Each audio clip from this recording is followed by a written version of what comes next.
Hello everyone, welcome to another episode of REVlogue. Andy here. Today I have my about 2-year-old daily driver for review. The real N cars are getting now pretty cheap, minus of course some of the ones that are still marking up the newer cars. So I'm gonna say farewell to my past 2.5 years of this daily driver. It's a 2019 Elantra GT N Line. Or i30 N Line for those of you who are not in the North American region. Couple of things I have noted here before we go on to the driving reviews. Some of the pros. This is the only non-CVT automatic hatchback you can buy within this segment. We have competitors like the Civic Sport, the Corolla, and the Mazda 3. The Mazda 3 can still have it with a traditional automatic. The only difference between that car and this car in terms of hardware is that it doesn't come with independent rear suspension. And you can make a fast car without having independent rear suspension. Peugeots in the past with the rally cars, I mean, they've proved that. It's just for me personally, the ride quality suffers quite a bit if it's not independent rear. So if you wanted a non-CVT automatic and independent suspension all four corners, this is really the only hatchback you can buy. I took this car on a track day, and surprisingly, with a set of Hankook RS4s and Porterfield custom pads on it, it was quite capable. It was a pretty hot day actually. But enough of me talking about the pros and cons. Let's get on to the drive and see how she does.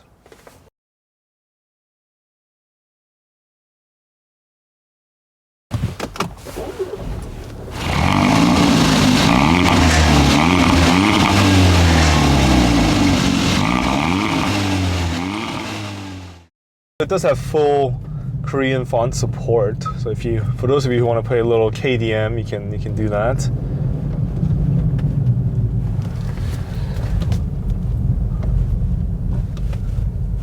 You can see great turning radius. This car actually has a really fast steering rack. I think it's something like 12-to-1. I always prefer faster racks to drive because they're just so much more fun. But also the turning radius itself is pretty good, especially for a front-wheel drive car. So very happy and easy to live with on a daily basis. I'm gonna pull out to this traffic here. Watch this. So if I want to get on it, it just struggles so much for grip. The traction control kicked in there to stop all of the mishaps. But I'm just trying to get onto the oncoming traffic. But oh man, it struggles. It struggles to put the power down. And it's such a shame because this 1.6 liter turbo, it's so peppy. It makes great power down low. With this twin scroll turbo, really it kicks in fast. I mean, this car runs on regular gas, so for that, it's just it makes such good power. It's perfect for commuting around. It's just such a shame that it's not able to put the power down. Now there are two fatal flaws to this car. We've already talked about the dry 7-speed DCT, which some people actually have problems with in the forums. Fortunately, I've been lucky. This car doesn't have any issues so far. The one really fatal flaw for me personally is the fact that Hyundai product planners did not bring the real N version of this car. This is a normal hatchback. The Veloster N has this weird 3-door thing going on, and I understand that the Veloster N has a bigger following in the States. So maybe they need to spend a bit more money to campaign this hatchback. And again, in general, hatchbacks in the US, it doesn't do very well in terms of sales. I think I found out at one point that Jettas were outselling the Golfs. I mean, for enthusiasts, you would think GTIs and the Rs would have more sale, but I guess more people are just buying the Jettas. People in the US just don't like hatchbacks. But yeah, it's just such a shame because if it was the real N, think about how much better this would be.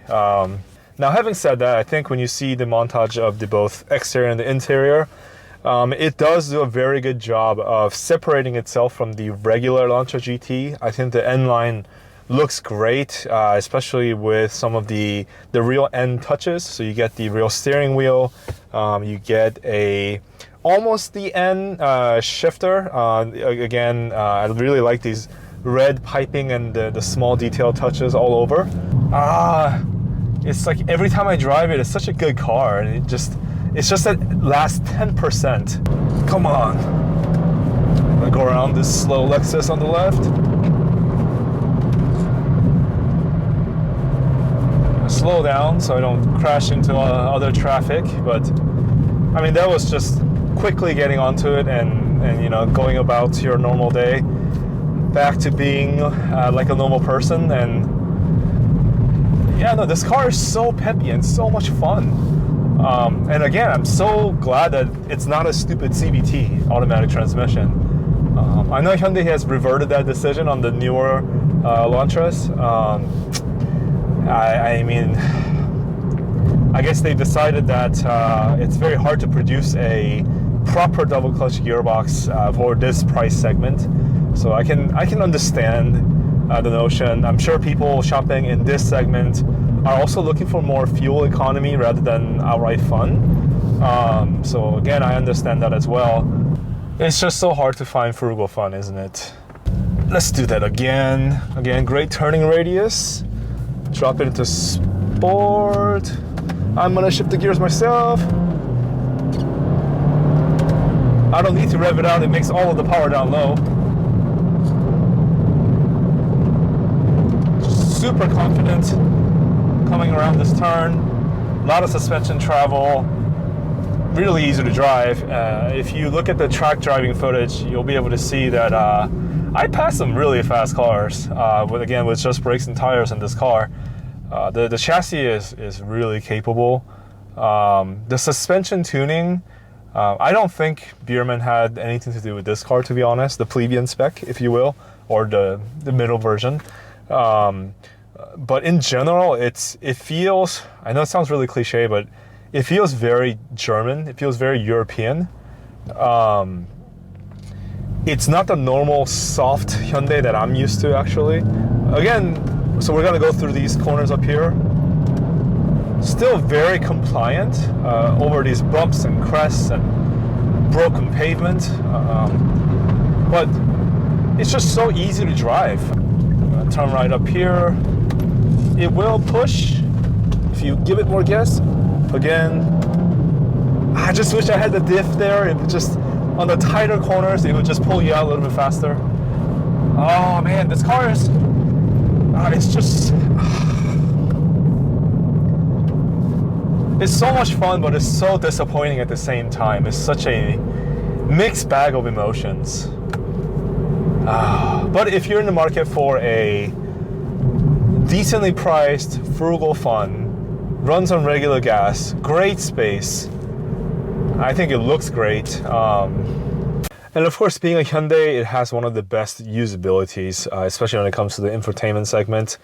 I really like being able to switch on the fly with different Bluetooth devices. It's especially helpful when you're driving with someone else on longer distance trips. We just press a button and my wife and I can switch on the fly which phone we're connected to. And I love the small little touches like the AC when it's at full blast, and if someone calls you, it actually lowers the AC by itself, the fan speed. So I really like those cool little touches like that.